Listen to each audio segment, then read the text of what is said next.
Aujourd'hui, je vais te montrer comment maîtriser les bases de ton clavier d'ordinateur.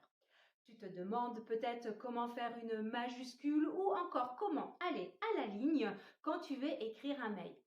Bien que cela puisse sembler simple pour certains, je te rassure, tout s'apprend. Alors, suis-moi jusqu'à la fin de cette vidéo, je vais t'apprendre tout ça. Allez, c'est parti, let's go! Alors c'est parti, je vais t'apprendre comment utiliser ton clavier d'ordinateur. Donc tu peux constater que moi je suis sur un ordinateur portable. Alors peut-être que toi si tu es sur un clavier d'ordinateur fixe, il n'est pas fait de la même façon. En effet, tu as en plus ici tes touches de chiffres, on appelle ça un pavé numérique en plus. Donc, il faut savoir que ton clavier est divisé en plusieurs parties. Tu as d'abord les lettres, donc alphabétiques, qui sont ici. Ensuite, tu as la barre latérale qui te permet de faire des espaces. Ensuite, donc là, tu as les touches qui te permettent de taper tes chiffres. En dessous, tu as une autre ligne pour des lettres un peu plus spécifiques. Juste au-dessus, des touches un peu plus fonctionnelles. Donc, je m'éterniserai pas dessus parce que là, on est vraiment sur les bases du clavier et d'autres fonctions un peu plus complexes. Si cela t'intéresse, tu n'hésites pas à me dire dans les commentaires si tu voudras une vidéo sur celle-ci. Les touches que nous allons voir ensemble et celle-ci aussi. Alors, tout d'abord, comment faire une majuscule? Donc, il faut se servir de ces deux touches. Oui, il y a deux touches, en effet, pour faire une majuscule. Il y a tout d'abord la touche avec la flèche qui va vers le haut. Et oui, la flèche qui va vers le haut, ça veut dire tu agrandis les lettres. Donc, celle-ci, en fait, il te suffit d'appuyer doigt maintenu sur celle-ci. Donc, tu laisses bien ton doigt dessus et tu appuies sur la lettre que tu veux mettre en majuscule. Voilà. Alors, peut-être que si tu es autodidacte et que tu as bidouillé, ou voilà, comme beaucoup de personnes que j'accompagne, ils m'ont dit, oh, bah, Céline, des fois, j'ai réussi à mettre une majuscule, ou voilà, je sais pas comment que j'ai fait. Et ben, c'est certainement que tu as dû faire ça, et voilà. Celle-ci, c'est majuscule, en effet, mais pour faire une lettre majuscule ponctuelle. Doigt maintenu, majuscule, je relâche, et je passe en minuscule. Et celle-ci, comme je te disais, elle te permet aussi de passer en majuscule, mais continuellement. En effet, c'est un cadenas et tu as un voyant qui s'affiche. Et le voyant me permet en fait de me montrer, bon, bah Céline, tu es en majuscule, point barre. Donc moi, le voyant s'affiche sur ma touche. Mais peut-être que toi, les voyants s'afficheront en haut à droite de ton clavier. Et donc, quand je tape bonjour, voilà, tu peux voir que j'ai ma main libre, donc c'est plutôt cool. Et donc, j'ai écrit le mot complet en majuscule. Et donc, si je veux passer en minuscule, je rappuie sur ma touche cadenas. Il n'y a plus le voyant qui me confirme que je ne suis plus en majuscule. Voilà, comme tu peux voir, je suis passée en minuscule. Donc ça, voilà, majuscule, fixe, cadenas, avec le voyant allumé qui te confirme que la fonction majuscule est activée. Et l'autre touche majuscule avec la flèche vers le haut, doigt maintenu, te permet de écrire et taper une lettre en mode majuscule ponctuel. Ensuite, comment on fait un saut de ligne, donc comment passer à la ligne et effacer un mot qu'on a pu taper par erreur. Donc, on va se pencher vers ce côté-là. Donc, c'est la flèche, voilà, qui va donc vers la gauche. Peut-être que toi, c'est écrit tout simplement retour en arrière. Et ben voilà, j'efface. C'est celle-ci. Mais elle a une autre fonction aussi qui peut être très pratique pour structurer un texte. Je t'expliquerai après. Et pour faire un saut à ligne, retourner à la ligne, c'est cette touche-là. Entre autres, la touche Entrée. Donc, tu peux voir, c'est une flèche avec un petit décroché. Donc, Entrée. Sur clavier ordinateur fixe, la touche est un peu plus grande. Voilà. Et donc là, tu vas à la ligne. Donc, je t'ai dit en fait que la touche retour en arrière peut être utile pour autre chose. En effet, si tu fais du texte, des grands textes, je sais pas moi, lettres de motivation ou des comptes rendus, bref, eh ben ça peut t'aider en fait à structurer ton texte. Voilà, pour aller plus vite, pour faire des paragraphes. Comme tu peux voir, tu peux jouer avec ces deux touches-là. Ensuite, donc l'espace, c'est la barre latérale. Voilà.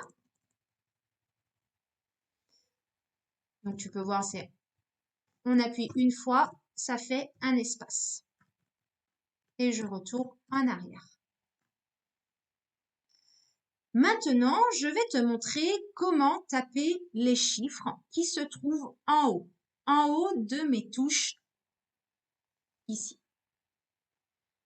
Pour cela, on appuie sur la touche majuscule cadenas.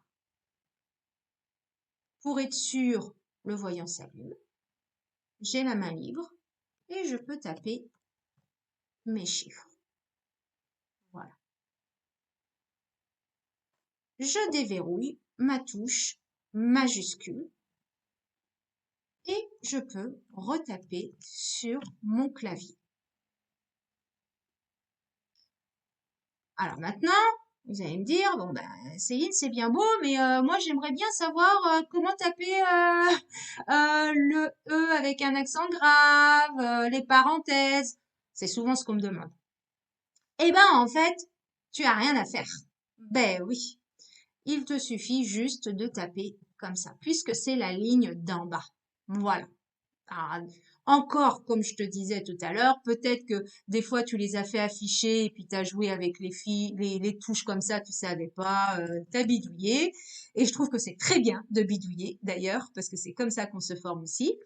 Donc, les chiffres en haut activent la majuscule et la deuxième ligne là, donc les sigles, le A avec accent, le C c'est dit, tu tapes tout simplement. Voilà. On va pas se prendre la tête. Voilà. Donc, maintenant, justement, je vais te montrer comment écrire des sigles un peu plus complexes et qu'on peut te demander. Tout d'abord, le arrobase. Le arrobase, c'est une combinaison de lettres. Entre autres, le alt, qui est là. Il te faut faire un doigt maintenu sur la touche et après alt. Voilà. Dans le même principe, tu as le hashtag. Pareil, alt, touche doigt maintenu, hashtag. Et je vais te montrer une troisième touche comme ça qui va faire apparaître la touche euro. Si tu prends le temps, tu vois, tu as la lettre E et tu as la touche euro qui est juste ici. Et donc, c'est pareil. Alt, doigt maintenu. Et l'euro, le signe euro s'affiche. Donc, si on continue dans la lancée pour faire apparaître les signes, les sigles un peu plus complexes, on va se concentrer donc sur ces 4 dernières touches là. Et ça va être le même principe de manipulation que je viens de te montrer. Les touches dans le point d'interrogation, le point, la barre latérale et ce petit signe, tu l'appelles comme tu veux. Tu actives la touche majuscule et là, tu appuies sur la touche que tu veux pour faire apparaître le sigle que tu veux. et l'inverse pour faire apparaître la virgule, point virgule, les deux points, point d'exclamation. Je désactive la touche majuscule, virgule, point virgule, deux petits points, point d'exclamation. Voilà. Et pour finir, on me demande souvent, Céline, j'aimerais bien faire savoir faire le petit chapeau sur des lettres. Voilà, donc je vais te montrer, tu vas voir. C'est une question par contre de manipulation et c'est de la pratique. Alors on va mettre le mot château. H. Le petit chapeau, il est là, là. Donc en fait, la gestuelle, c'est ça. Il faut appuyer sur la touche et après la lettre. Alors, c'est pas un doigt maintenu sur la touche. Parce que regarde, si je fais un doigt maintenu sur le chapeau et après le A, ça marche pas. Si je fais un doigt maintenu sur le A et après le chapeau, ça marche pas non plus. C'est vraiment une question de synchronisation, si je peux dire. Il faut que tu fasses hop hop. Alors, je sais pas si tu vois mes doigts. Chapeau A. Tic tac. Tu vois? Voilà. Dès que tu l'as, après, ça ira tout seul. Mais il faut manipuler. Voilà. Voilà, je pense avoir fait le tour. Ah non, il y a quelque chose que je voulais te montrer avant de finir. C'est les touches. Donc là où il y a les touches fonction F1, F2. Donc comme je te disais au début de la vidéo, je vais pas me détailler tout ça puisque pour les bases d'utilisation d'un clavier d'ordinateur, je n'en vois pas l'utilité. Mais par contre, si tu prends le temps de regarder sur ton clavier, tu peux voir, donc si c'est comme moi, un petit soleil et un grand soleil. Moi, c'est ce que j'ai sur le mien, mais toi, ça peut être par exemple une ampoule, deux ampoules. Ces touches-là te permettent de régler la luminosité de ton écran.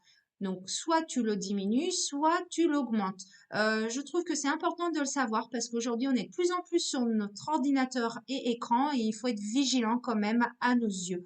Ils sont quand même précieux. Si tu continues, tu peux voir aussi des haut-parleurs.